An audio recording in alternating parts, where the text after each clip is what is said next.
How to change background color without a green screen on CapCut.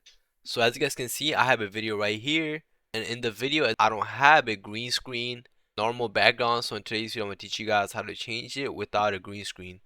So what you have to do firstly is you're going to have to click on the video. Then once you do that, you're going to have to come over here all the way to your right side, and you have many options right here.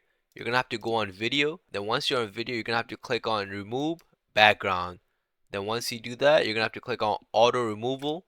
Then it should take a while and it's gonna remove your background.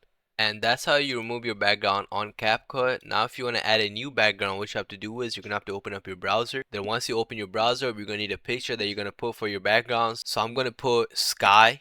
Now once you find the picture, you're gonna have to save the picture. So just right click on it. Now from here, you could either copy the picture or just save image as. So I'm gonna just click on save image as. Now from here, I'm gonna have to save the image. Then once you save it, it should take a while. Now you're just gonna go back on CapCut. Then once you're back on CapCut, you're gonna have to click on import, and you're gonna have to find the image. So just click on that. Now what you have to do is you're gonna have to drag this image under this. You're gonna have to drag the video up, and as you guys can see, if you do everything right, you have a new background. So that's how you remove your background without a green screen. If this would have helped you, make sure you like, subscribe, and leave a comment down below. Thank you for watching.